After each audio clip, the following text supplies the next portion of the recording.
நம்ம உடம்புல ரத்தம் ஓடுது இல்லையா? ரத்த ஓட்டம் நடந்துகிட்டே தானே இருக்கு. உடம்புல ரத்தம் எப்பயுமே இருந்துகிட்டு தானே இருக்கு. அந்த மாதிரி மனசுல எண்ணங்கள் அப்படிங்கிறது இருந்துகிட்டே தான் இருக்கு.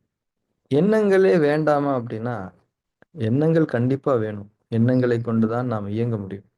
ஒரு ரத்தத்துல வந்து ஆர்பிசி இருக்குது, டபிள்யூபிசி இருக்குது, பிளேட்லெட்ஸ்லாம் இருக்கு. இந்த மாதிரி நம்முடைய எண்ண ஓட்டங்கள்ல எண்ணத்துல கன்டென்ட்ஸ் இருக்கணும். அந்த கன்டென்ட்ஸ் தான் எண்ணத்தின் ஆரோக்கியம். எண்ணம் கெட்டதல்ல. எண்ணத்தில் கலந்திருக்கக்கூடிய கெட்ட கூறுகள் தான் தீமையை பயக்கக்கூடியது. இந்த மாதிரி நம்ம எண்ண ஓட்டத்துல எண்ணங்கள்ல தேவையில்லாத ஐட்டங்கள் இருந்ததுன்னா, ஓவரான விஷயங்களை நம்ம மனசுல ஓட்டிக்கிட்டே இருந்தோம்னா, அது நம்முடைய மனசுக்கு ஒரு நோய் ஆயிடும். இப்போ நம்ம ரத்தத்துல இருக்கக்கூடிய ஊட்டச்சத்துக்கள், அதை சார்ந்துதானே ரத்தத்தினுடைய குவாலிட்டி, நம்ம உடம்போட ஆரோக்கியம் அமையுது. அந்த மாதிரி நம்ம எண்ணத்துல நமக்கு இருக்கக்கூடிய புரிதல்கள், ஞானங்கள், நன்மை தீமையை பிரித்தறியக்கூடிய தன்மைகள், இதெல்லாம் தான் நம்ம மனசுடைய அந்த உயிரோட்டத்தின் அடிப்படை. மனசோட உயிரோட்டம் எண்ண ஓட்டத்தின் அடிப்படையில தான் இருக்குது. இந்த எண்ணங்கள்ல தூய்மை இருக்கும்போது மனசோட உயிரோட்டம் நிறைவா இருக்கும். எண்ணங்கள்ல குற்றம் குறைகள் இருக்கும்போது, இப்போ ரத்தத்துல இன்ஃபெக்ஷன்ஸ் இருந்தா என்ன ஆகுது? நம்ம உடம்புல நோய் வருதா இல்லையா? அந்த மாதிரி எண்ணங்கள்ல குற்றம் குறைகள் இருக்கும்போது மனசுல நோய் வருது. இப்போ பாடியில சிறுநீரகம் இருக்கு இல்லையா? என்ன பண்ணுது? ரத்தத்தை சுத்தப்படுத்துது. தேவையில்லாத நச்சுக்களை எல்லாம் பிரிச்சு யூரினா மாத்தி வெளியில அனுப்பிச்சு விட்டுறதா இல்லையா? உடம்புல இந்த மாதிரியான ஒரு ஃபில்ட்ரேஷன் ஃபெசிலிட்டி இருக்குதானே? மனசுல அப்படியான ஒரு ஃபெசிலிட்டி இருக்கு போய் தானே உடம்புலயே அந்த மாதிரி ஒரு விஷயம் இருக்கும்.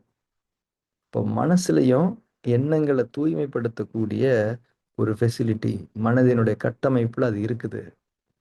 அந்த கட்டமைப்புல இருக்கக்கூடிய அந்த ஃபெசிலிட்டியை தான் இந்த ஃபார்ம் 3ல வந்து நம்ம அதிகபட்சமா பயன்படுத்துறோம். அதை எஃபெக்டிவா பயன்படுத்துறோம். ஸோ மனசு எண்ணங்கள் இருக்கக்கூடிய அந்த கெட்ட தன்மைகளை நீக்கக்கூடிய செயலை இயல்பாவே பண்ணுது. அதாவது ஃபார்ம் 3 வந்து இயல்பாவே அதை பண்ணுது. மனசு தேவையில்லாத எண்ணங்களை வெளியே தள்ளி அதை பலமிழக்க செய்து கொண்டு இருக்கிறது. ஆனா நம்ம என்ன பண்றோம்னா, தொடர்ந்து அதுக்கு இன்புட்ஸ் கொடுத்துக்கிட்டே இருக்கோம். இப்போ உதாரணத்துக்கு நம்ம ரத்தத்தை சுத்தப்படுத்துறதுக்காக ஒரு இயற்கை மருத்துவ சிகிச்சை எடுத்துக்கிறோம். அங்க என்ன பண்ணுவாங்க? பழங்கள் கொடுப்பாங்க, காய்கறிகள் கொடுப்பாங்க, சூப் கொடுப்பாங்க, சுக்கு காஃபி கொடுப்பாங்க, கிளென்ஸ் பண்ண சொல்லுவாங்க. கண்டது கடிய சாப்பிடாதீங்க. முறுக்கு, மிச்சரு, பீஸா, பிரெட்டு, பிஸ்கட்டு, பரோட்டா இதெல்லாம் சாப்பிடாதீங்க. இப்படிலாம் இருந்தால் தான் ரத்தம் சுத்தமாகி நேச்சுரோபதிக்கு போயிட்டு வந்து நம்ம குணமாக முடியும். அதே மாதிரி தான் இங்கே மனசை சுத்தப்படுத்தும் போதும் டிவி பார்க்காதீங்க, நாடகம் பார்க்காதீங்க, படம் பார்க்காதீங்க, மியூசிக் கேட்காதீங்க, கதை படிக்காதீங்க, கற்பனை உலகத்துக்குள்ளே போகாதீங்க, எந்த இன்புட்ஸையும் கொடுக்காதீங்க. நல்ல விஷயங்களை கேளுங்க. ரத்தத்தை நல்ல உணவுகளை கொண்டு ஒரு சத்துமிக்கதாக மாற்றிக்கொள்வதை போல இந்த எண்ணங்களை, அந்த மன ஓட்டத்தை நல்ல ஞானங்களை கொண்டு, இறை உணர்வுகளை கொண்டு தூய்மைப்படுத்திக்கங்க அப்படின்னு சொல்றேன். அப்போ இந்த ஃபார்ம் 3 அப்படிங்கிறது வந்து ஒரு புதுசான ஒரு நுட்பம் இல்லை. புதுசா ஒரு டெக்னிக்கை கண்டுபிடிச்சிட்டாங்கடா இவங்க, மனசை கிளீன் பண்றாங்களா அப்படின்லாம் இல்லை. மனசுல இயல்பாவே இருக்கக்கூடிய ஒரு விஷயம் தான். அப்போ அதை வந்து நாம உறுதிப்படுத்துறோம். டெடிக்கேட்டடா அதுக்காகவே ஒரு செயலை நம்ம செய்யறோம். இப்போ ரத்தத்தை சுத்திகரிக்கிறதுக்காகவே ஒரு செயலை நம்ம செய்யறதுங்கிறது இருக்கு இல்லையா? அந்த மாதிரி தான் ஃபார்ம் 3 வந்து நம்ம மனசுல இந்த எண்ணங்களை தூய்மையாக்கி கொள்வதற்கான ஒரு இயற்கையான செயல்முறை. நம்ம இந்த ஃபார்ம் 3ல இருக்கும்போது, அதிட்டானால இருக்கும்போது, நம்மளுடைய நோக்கத்துல அந்த ஒரு சிங்க் வச்சிருக்கும் போது, அந்த மனசுல இருந்து அந்த எண்ணங்கள்ல இருக்கக்கூடிய குற்றம் குறைகள் எல்லாமே வெளியேறி பலமிழந்து போய் நம்ம எண்ணங்கள் தூய்மை அடைகிறது, மனதின் உயிரோட்டம் தூய்மை அடைகிறது என்பதை நான் புரிந்து கொண்டேன். ஸோ ஃபார்ம் 3ங்கிறது இதுதான், தூய்மை அடைதல். இப்போ இது ஒவ்வொரு நாளுமே நிகழ வேண்டியதாக இருக்கு. ஏன்னா இப்ப நம்ம யூரின் போறோமா இல்லையா? ஒரு நாளைக்கு ஒரு 5, 6 வாட்டி யூரின் போவோமா இல்லையா? ஏன்? ஒவ்வொரு நாளுமே நமக்குள்ள கழிவுகள் ரத்தத்துல சேருது. நாம சாப்பிடக்கூடிய உணவுகள் மூலமா, தண்ணி குடிக்கிறது மூலமா, காற்று மூலமா எப்படியாவது சேர்ந்துடுது ரத்தத்துல கழிவுகள். நம்ம என்னதான் பெர்ஃபெக்ட்டா இருந்தாலும் ரத்தத்தை கழிவுகள் இல்லாம பாதுகாத்துக்க முடியாது.